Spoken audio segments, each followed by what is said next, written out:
मुलाकात। नमस्कार, मैं हूं सुधीर बिश्नोई।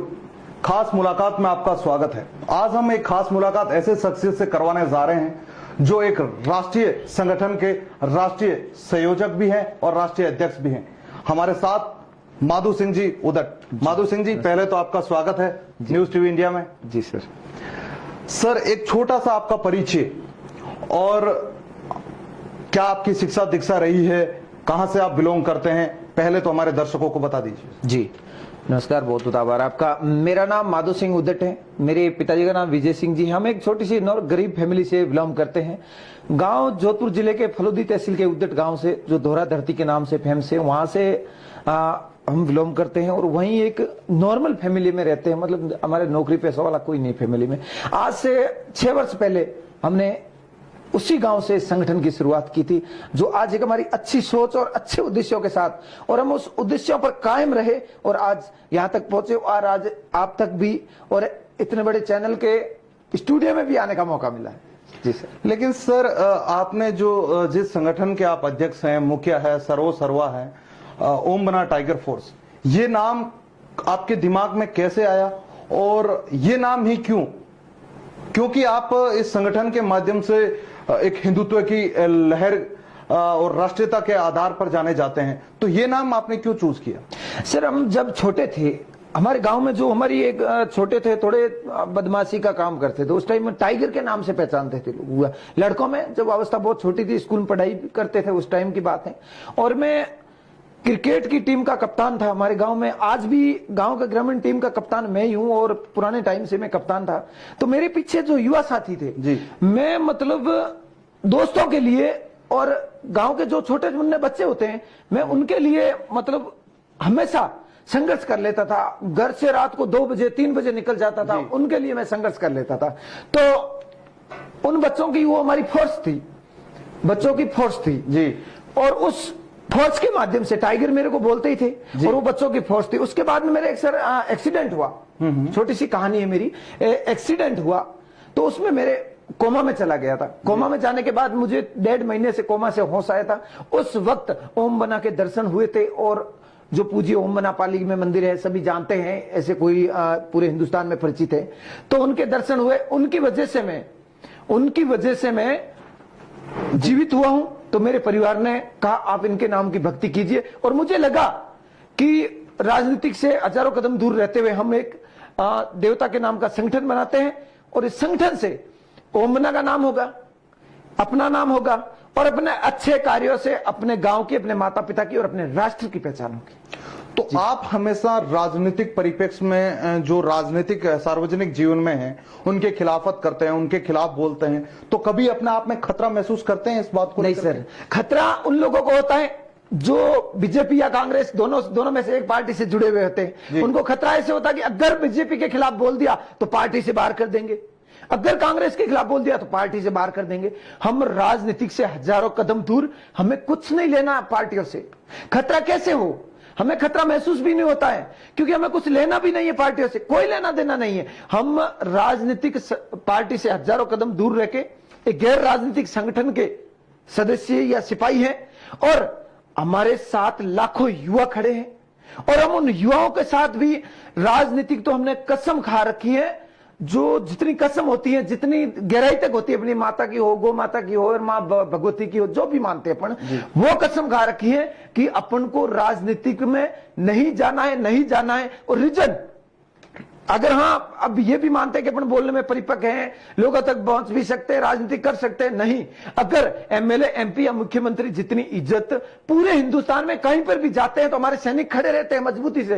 क्या करना राजनीतिक से, ये एक गंदी नाली का कचरा है, हम इससे हजारों कदम दूर रहते हैं और हमारे युवा साथियों को भी रखते हैं दूर। सर, आपने जो इस सवाल पर मैं आगे आ रहा था, लेकिन आपने पहले ही जिक्र कर दिया, लेकिन कहीं ना कहीं कोई संगठन चलाता है, उनके ऊपर हमेशा ये आरोप लगता है कि वो राजनीतिक से पले बड़े हुए हैं, उनके पीछे राजनीतिक का हाथ है। तो कहीं ना कहीं आप, ऐसा तो नहीं है कि आप अपना एक प्लेटफॉर्म है, अपना एक मंच है, वो तैयार कर रहे हैं इस संगठन के जरिए और धीरे से एक दिन ब्रेकिंग खबर चला लें कि वो माधु सिंह का राजनीतिक में एंट्री होगी? कहीं ऐसा तो आप हिडन रास्ता तो नहीं तैयार कर रहे हैं कहीं ना कहीं? इस हिंदू संस्कृति में अपना आप को मैं हिंदू और एक क्षत्रिय राजपूत होता है जो क्षत्रिय 36 कौम को साथ लेकर चलता है, उनके वचन रघुकुल रीत सदा चल आई प्राण जाए पण वचन न जाए, हम उस जाति से हैं और 36 कौम को साथ लेकर चलता वही क्षत्रिय होता है। बल्कि वो क्षत्रिय नहीं होता है जो राजपूतों की वाहवाही करे, दूसरे समाजों को गाली दे, उसको क्षत्रिय नहीं मानते। 36 कौम को खुद भूखा रहकर दूसरी जातियों को अगर आगे करे, दृढ़ संकल्प, कड़ी मेहनत और पक्का इरादा लेकर चलने वाला क्षत्रिय होता है। और इन राजनीति की जो अपनी माता से बढ़कर कोई नहीं होता है, जो 9 महीने अपन को कोख में रखती है, पालती है, पोसती है, उनसे बढ़कर कोई नहीं होता है। गौ मां, जो गौ माता से बढ़कर कोई नहीं होता, उनकी कसम खा रखी है।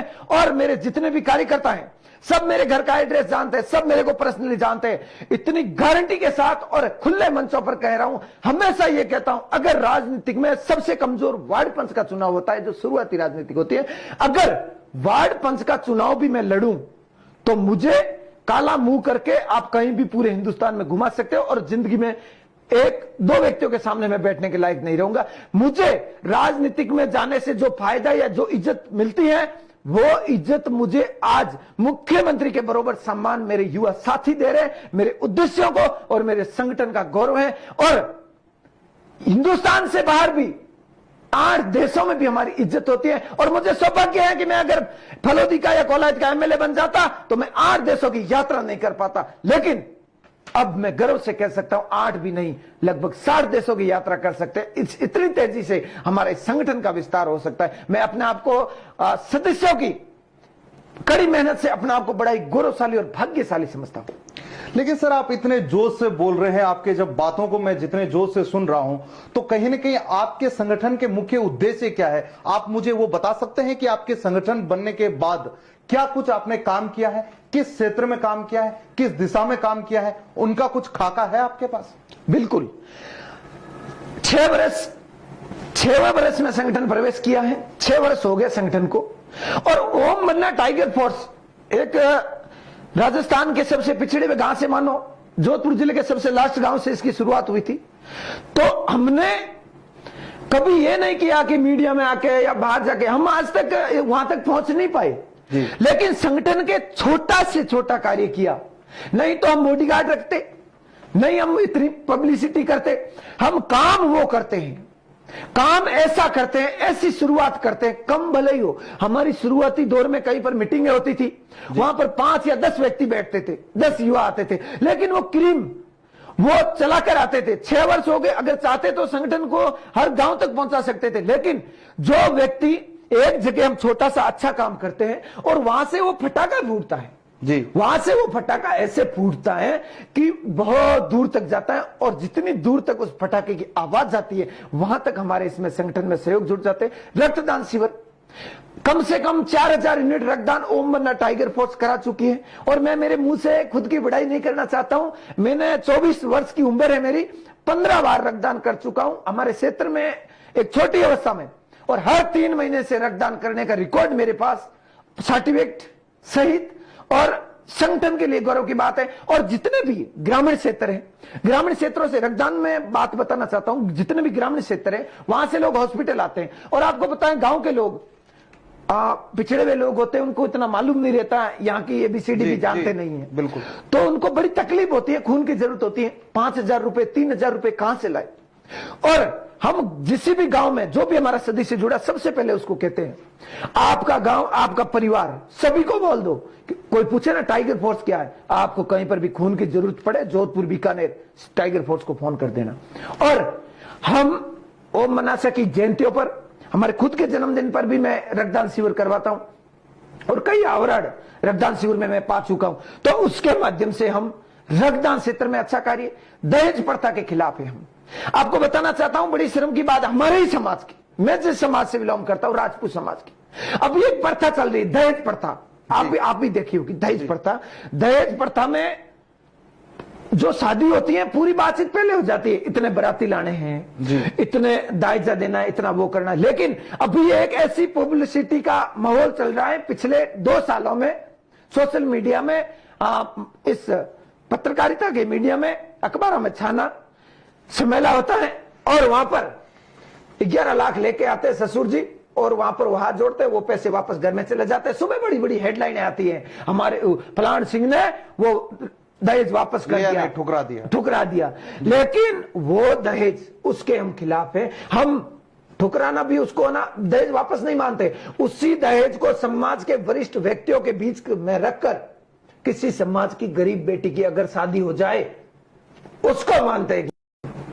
सर, आपने माधु सिंह जी बात की दहेज प्रथा की, तो दहेज प्रथा के मामले में कई सारे संगठन हैं, जो सामाजिक संगठन हैं, जो समाज का प्रतिनिधित्व करते हैं विभिन्न समाजों में। उन्होंने बहुत लंबे समय से इसके बारे में पहल की है, लेकिन कोई बड़ी सफलता उन्हें नहीं मिली है। आपके संगठन को क्या कुछ और कितनी सफलता मिली है? जहां तक बात दहेज प्रथा में सफलता की आती है, तो मुद्दे भी बहुत सारे संगठन उठाते हैं और वो सफल होने बड़े मुश्किल होते हैं। बिल्कुल आपकी बात राइट है। लेकिन जहां तक हमने सफलता प्राप्त की, हमने जो ये मुद्दा उठाया ना कि वहां से पैसे वापस घर में न जाकर समाज के वरिष्ठ व्यक्तियों के बीच रहे, तो ऐसी जगह 3 जगह ऐसा हुआ है कि वो पैसे अब किसी गरीब बच्चियों की शादी में काम आएंगे। तो 3 कन्याओं का कन्यादान उस दहेज प्रथा के खिलाफ हमारे जो आवाज उठाई है उसकी वजह से हो जाएगा। ये हम सफलता मानते हैं। आप इस संगठन को चला रहे हैं, लेकिन कहा जाता है कि किसी काम को करने के लिए उनके पीछे हिडन कैमरे होते हैं, वो लोग बड़ी सफलता प्राप्त करते हैं। तो आपके इस संगठन को चलाने के लिए कहां से मनी पावर आता है, पैसा कहां से आता है, कैसे आप इस पूरे संगठन का खर्चा वहन करते हैं? जहां बात खर्चे की आती है, तो एक ही डायलॉग है पूरी फोर्स में, सभी को पता है। जिस वक्त सदस्यता ग्रहण कराते हैं ओम मन्ना टाइगर फोर्स में, तो उसको यही बोलते हैं, नहीं तो आपसे कुछ लेंगे, नहीं आपको कुछ खर्च करना है। लेकिन अगर संगठन के माध्यम से अपन अच्छा काम करते हैं, अपने माता पिता का गौरव, अपने राष्ट्र का, अपने विकास क्षेत्र का जो अच्छा कार्य होता है, नाम रोशन होता है, तो उससे नहीं तो आपसे वोट मांगेंगे, नहीं आपसे सपोर्ट मांगेंगे। अगर मांगेंगे कहीं पर भी जरूरत पड़ी तो सामाजिक कार्यों के लिए सहयोग मांगेंगे। और मेरी एक आवाज पर मुझे पूरा विश्वास है कि मेरे 8 देशों में ओम मन्ना टाइगर फोर्स का गठन है, वहां से लाखों करोड़ों रुपए। अभी मैं एक आवाज लगाऊं कि कल 5 शादी करनी हिंदुस्तान में किसी गरीब कन्याओं की, तो रातों रात में 10 लाख 15 लाख का बजट, जैसे सरकारी बजट भी पेश होकर नहीं आता है, वो बजट हमारे हिंदुस्तान के युवा साथी जो बाहर रहते हैं और यहां पर भी बड़े बड़े बिजनेसमैन हैं, उनसे हम निसंकोच मांगते हैं, क्योंकि हमें राजनीतिक नहीं करनी है। और वो पैसा उनके सामने एक सही तरीके से यूज किया जाता है और उनको 6 सालों से विश्वास है। और वो हमें एक भी कभी भी ऐसी जरूरत भी महसूस नहीं हुई। हम जब भी जरूरत पड़ी आवाज लगाते हैं, 4 गुना हमें फायदा होता है। माधु सिंह जी, आपने अभी एक बात की कि मैं एक आवाज में जो मुझे संगठन के तौर पर पैसे मिल जाते हैं, तो आप मुझे कोई एक ऐसा एग्जाम्पल दीजिए आपके संगठन का जो काम आपने अपने संगठन के जरिए उन गरीब लोगों के लिए किया है और उनसे आपकी वाहवाही हुई है। जाहिर सी बात है कि कोई अच्छा काम करता है तो उनकी वाहवाही जरूर होती है। तो ऐसा कुछ सटीक मुझे आंसर चाहिए इस प्रश्न का कि जो ऐसा कोई काम आपने किया हो जिनसे कि समाज में उस गरीब तबके को, यानी समाज के अंतिम पायदान पर खड़े हुए व्यक्ति को फायदा हुआ है।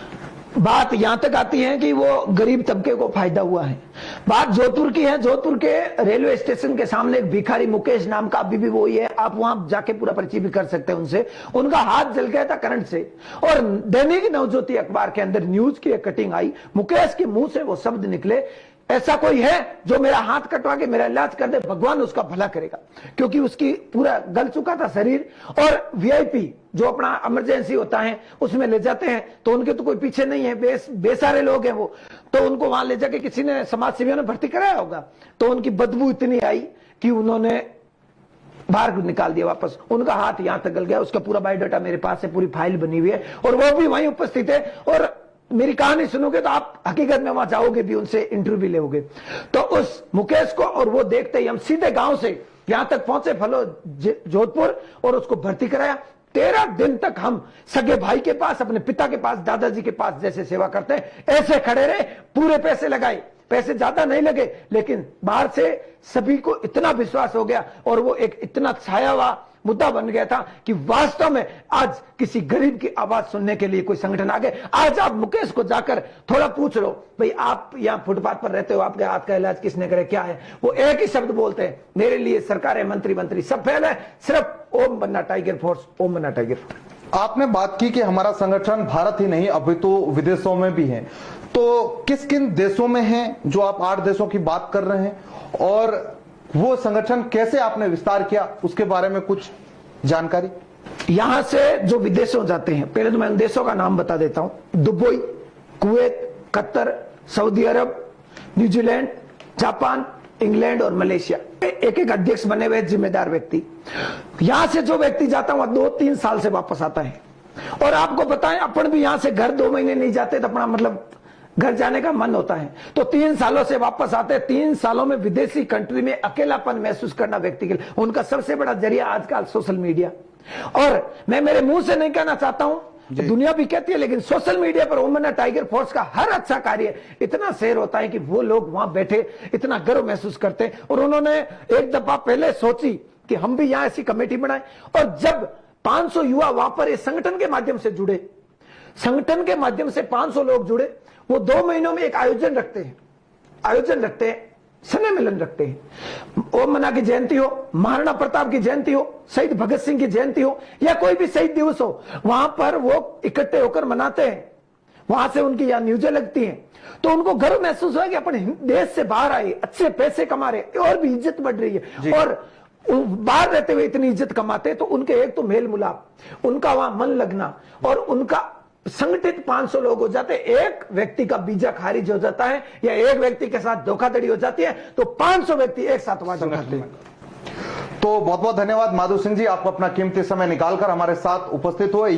ताज़ा न्यूज अपडेट्स पाने के लिए हमारे चैनल को सब्सक्राइब जरूर करें और शेयर एंड कमेंट करना ना भूलें।